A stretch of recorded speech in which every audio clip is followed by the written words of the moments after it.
ఇది అయిపోయినాక అందరూ వచ్చి ఈ ఫొటోస్ కలెక్ట్ చేసుకోండి దయచేసి.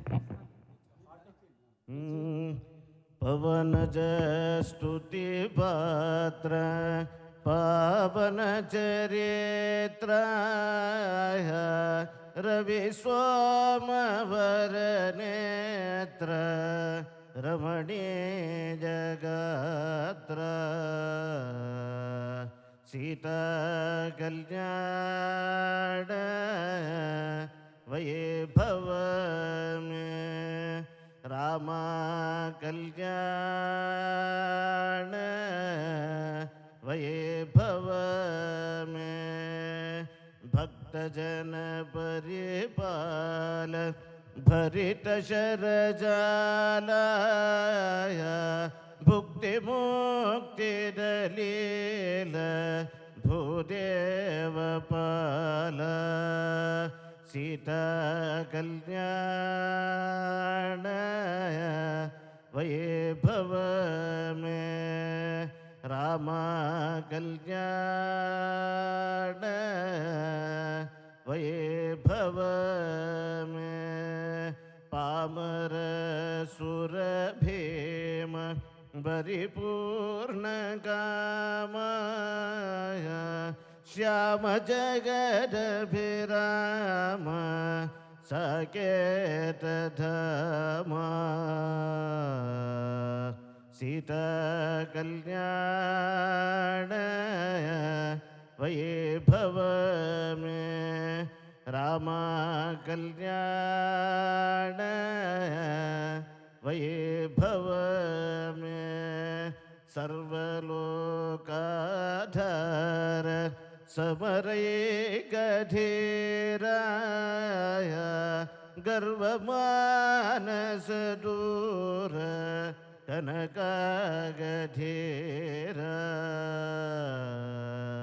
సీతా కళ్యాణ వైభవ మే రామా కళ్యాణ వైభవ మే నిగమాగమ విహార నిరుపమ శరీరాయ నగదరాధ విదార నటలోకాధార సీతా కళ్యాణ వైభవ మే రామా కళ్యాణ వైభవ మే పరమేశనుత గీత భవజలధిపూతాయ పరమేశనుత గీత భవజలధిపూతాయ ధరణికుల సంజాత త్యాగరాజనుత ధరణికుల సంజాత త్యాగరాజనుత సీతా కళ్యాణ వైభవ మే రామా కళ్యాణ వైభవ మే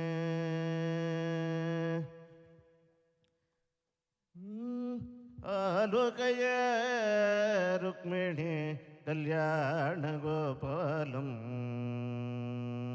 ఆలోకయ రుక్మిణి కళ్యాణ గోపాలం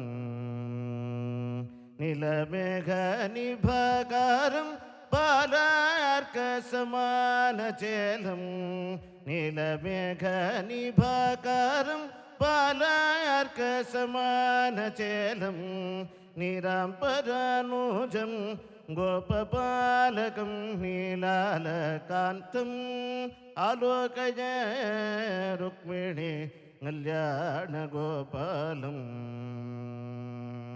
ద్వారకాపుర మంటపే ద్వాదశాదిత్య సన్నిభే भूरिरत्नसिंहासने भूसुरघने निरामय सुखासीनं विश्वमङ्गलदायकं धीरयोगि संसेवनं देवकी वसुदेवसूनुं धीरयोगि संसेवनं देवकी वसुदेवसूनुम् आलोकय रुक्मिणी कल्याणगोपालं दिव्यकिरीटकुण्डल दीप्तपीताम्बरधरं नव्यमुक्तामणिहारं नानाविहारम्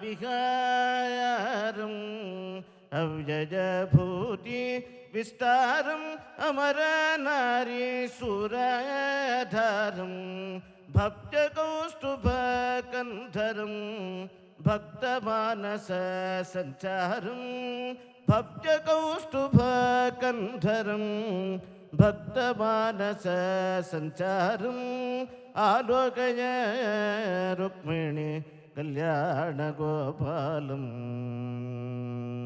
चन्द्रानन भैष्मी भामा जाम्बवती सत्या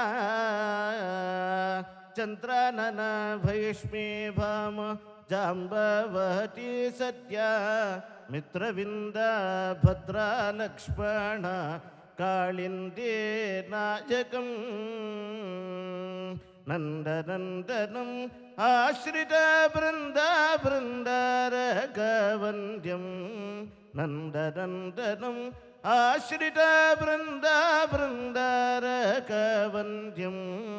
नन्दितनारायणतीर्थानन्दनम् आनन्दकान्तम् आलोकय रुक्मिणी कल्याणगोपालं राधा कल्याणगोपालं सीता कल्याणराघवं राधा कल्याणगोपालं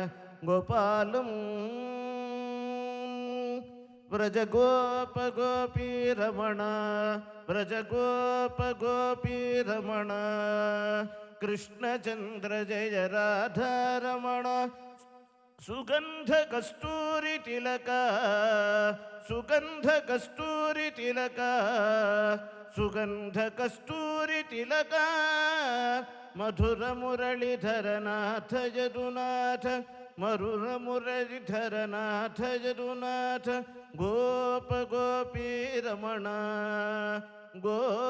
गोपगोपीरमण कृष्णचन्द्र जय राधारमण कृष्णचन्द्र जय राधारमण गोपिका जीवनस्मरणं गोविन्द गोविन्द मङ्गलं रुक्मिणी रमणाय श्रीपते मङ्गलं रमणीय मूर्तये ते मङ्गलं श्रीवत्स भूषाय शाकिने मङ्गलं नन्दगोपात्मज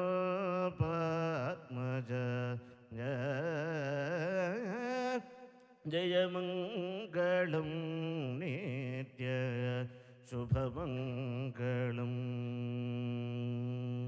नवनीतचोराज नन्दादिगोप गोरक्षिणे गोपिका वल्लभाय नारद मुनीन्द्रनुत नामधेयायते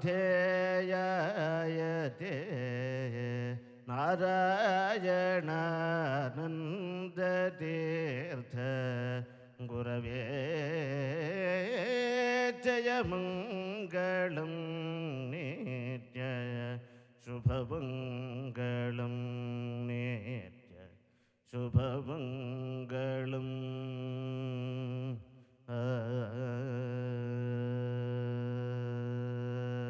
जय बोलो अयोध्यापति राजा रामचंद्रमूर्ति की 75% వచ్చింది. ద్వారకాపతి రాధా రుక్మిణి సత్యభామ సమేత శ్రీ గోపాలకృష్ణ స్వామికి 90% వచ్చింది. అదే మీరు సరిగా వాళ్ళకి టీకా ఫీరు సరిగా ఇవ్వలేదు మీరు. కంచి మహాస్వామికి జస్ట్ ఫ్యూ మినిట్స్ అండి, అంతకన్నా ఎక్కువ టైం లేదు, అంతకన్నా ఎక్కువ టైం తీసుకోను. రేపు మనందరం మామూలుగా 5:30 కల్లా కలుస్తున్నాం అనమాట. 5:30 to 6, 5 కలుస్తున్నాం. 5 to 5:45 వరకు మళ్ళీ మహతి సౌందర్యలహరి చదువుతుంది మిగతా శ్లోకాలు. 5:45కి మనం 90 to 100 రిసైడ్ చేసుకున్న తర్వాత మన లాస్ట్ సెషన్ అనమాట గురువు గారిది. ఓకే, అది మనకు ఫస్ట్ సెషన్ లైఫ్లో, of course that's a different thing. Last session అనమాట రేపు గురువు గారిది. అది అయిన తర్వాత ఏంటంటే ఎవరు ఇళ్ళకి వెళ్ళక్కర్లేదు, కంగారేం పడక్కర్లా.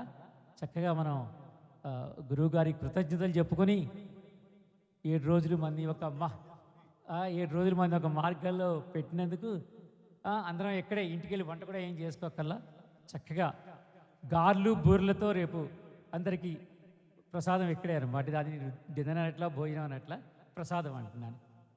ఓకే అండి, మీరు అదే ఇంకోటి ఏంటంటే కనీసం ఒక 5-6 గబగబా కష్టపడి కుర్చీలు బయట పెట్టేస్తే మనం గురువు గారికి తొందరగా దేవతార్చన మొదలెట్టచ్చు. అది నేను పంపిస్తాను.